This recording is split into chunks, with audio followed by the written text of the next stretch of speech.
Assalamualaikum warahmatullahi wabarakatuh. Selamat pagi, salam sejahtera bagi kita semua.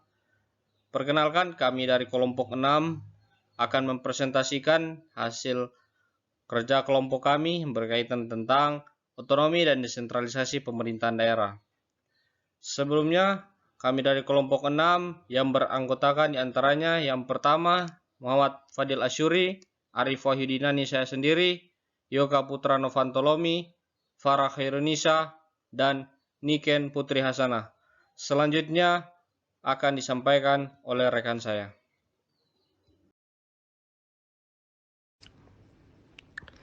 Filosofi dan Paradigma Undang-Undang Nomor 32 Tahun 2004. 1. Pembentukan daerah dan kawasan khusus. Pembentukan daerah pada dasarnya dimaksudkan untuk meningkatkan pelayanan publik guna mempercepat terwujudnya kesejahteraan masyarakat di samping sebagai sarana pendidikan politik di tingkat lokal. Kedua, pembagian urusan daerah.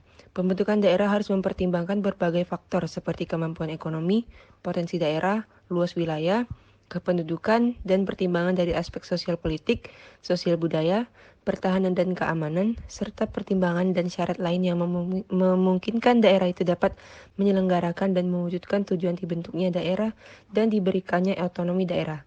3. Pemerintahan daerah. Kepala daerah adalah kepala pemerintah daerah yang dipilih secara demokratis. Kepala daerah dalam melaksanakan tugasnya dibantu oleh seorang wakil kepala daerah dan perangkat daerah. Yang keempat, perangkat daerah. Secara umum, perangkat daerah terdiri atas unsur staf yang membantu penyusunan kebijakan dan koordinasi.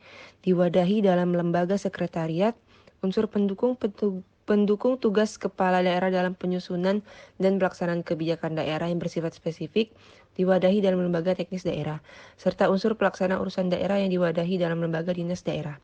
Kelima, keuangan daerah. Penyelenggaraan fungsi pemerintahan daerah akan terlaksana secara optimal apabila penyelenggaraan urusan pemerintahan diikuti dengan pemberian sumber-sumber penerimaan yang cukup kepada daerah. Semua sumber keuangan yang melekat pada setiap urusan pemerintah yang diserahkan kepada daerah menjadi sumber keuangan daerah. Kemudian yang keenam, peraturan daerah dan peraturan kepala daerah. Penyelenggara pemerintahan daerah dalam melaksanakan tugas, wewenang, kewajiban, dan tanggung jawabnya serta atas kuasa peraturan perundang-undangan yang lebih tinggi dapat menetapkan kebijakan daerah yang dirumuskan antara lain dalam peraturan daerah, peraturan kepala daerah, dan ketentuan daerah lainnya.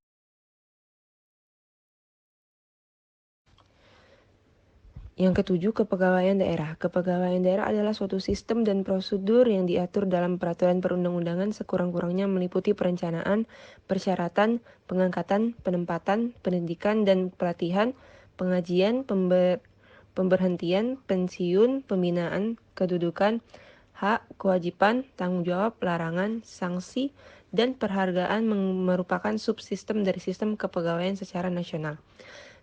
8. Pembinaan dan pengawasan. Pembinaan atas penyelenggaraan pemerintahan daerah adalah upaya yang dilakukan oleh pemerintah dan atau gubernur selaku wakil pemerintah di daerah untuk mewujudkan tercapainya tujuan penyelenggaraan otonomi daerah. Yang kesembilan, desa. Undang-undang ini mengakui otonomi yang dimiliki oleh desa ataupun dengan sebutan lainnya dan kepada desa melalui pemerintah desa dapat diberikan penugasan ataupun pendelegasian dari pemerintah ataupun pemerintah daerah untuk melaksanakan urusan pemerintahan tertentu. Filosofi dan Paradigma Undang-Undang Nomor 23 Tahun 2014. Klasifikasi urusan pemerintahan secara khusus diatur dalam Pasal 9 Undang-Undang Nomor 23 Tahun 2014 tentang pemerintahan daerah, yang meliputi urusan pemerintahan absolut, urusan pemerintahan konkuren, dan urusan pemerintahan umum. A. Urusan pemerintahan absolut. Urusan pemerintahan absolut dimaksudkan sebagai urusan pemerintahan yang sepenuhnya menjadi kewenangan pusat dan oleh karena itu tidak berhubungan dengan asas desentralisasi atau otonomi.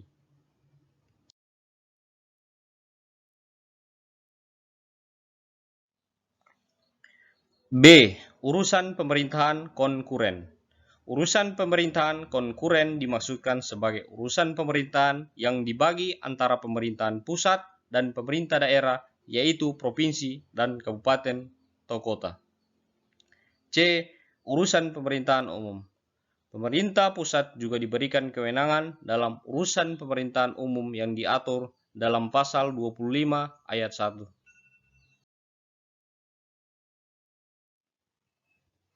Pelaksanaan desentralisasi asimetri di Indonesia.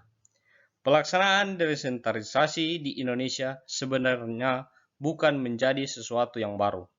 Tercatat pembahasan desentralisasi ini mulai diperbincangkan di tahun 1950-an seiring pembaruan-pembaruan terhadap sistem demokrasi di negara-negara berkembang.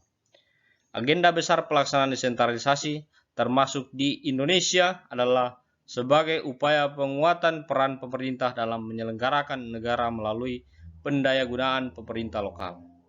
Istilah desentralisasi asimetris menjadi hal yang menarik karena memang istilah ini tidak begitu jamak digunakan dalam berbagai wacana dan kajian. Dimensi terminologinya menjelaskan jika terdesentralisasi asimetris dapat diartikan sebagai transfer kewenangan khusus yang hanya diberikan kepada daerah tertentu dalam rangka menjaga eksistensi daerah dalam negara kesatuan Republik Indonesia. Zohermansyah Zon dalam Huda 2014 lebih komprehensif dalam memberikan pemahaman terkait desentralisasi asimetris. Desentralisasi asimetris bukanlah pelimpahan kewenangan biasa yang berbentuk transfer kewenangan khusus yang hanya diberikan kepada daerah-daerah tertentu.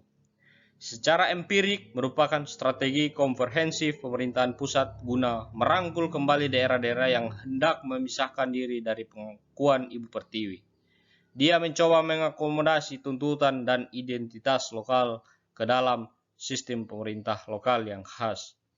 Pola pelaksanaan pemerintahan lokal ini yang sedikit tidak mainstream terbungkus dalam penggunaan istilah daerah khusus, otonomi khusus, dan daerah khusus istimewa.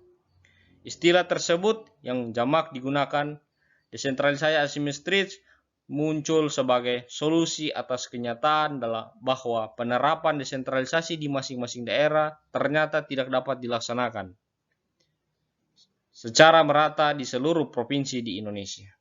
Desentralisasi asimetris menjadi alternatif dalam konsep desentralisasi yang salah satunya diterapkan di daerah khusus Ibu Kota Jakarta atau DKI Jakarta, otonomi khusus Papua, daerah istimewa Yogyakarta, dan Nanggro Aceh Darussalam. Baik, itu tadi penyampaian materi dari kelompok kami, kelompok 6. Lebih dan kurangnya kami mohon maaf. Jika ada yang benar datangnya dari Tuhan dan jika salah itu datangnya dari kelompok kami. Assalamualaikum warahmatullahi wabarakatuh. Selamat pagi.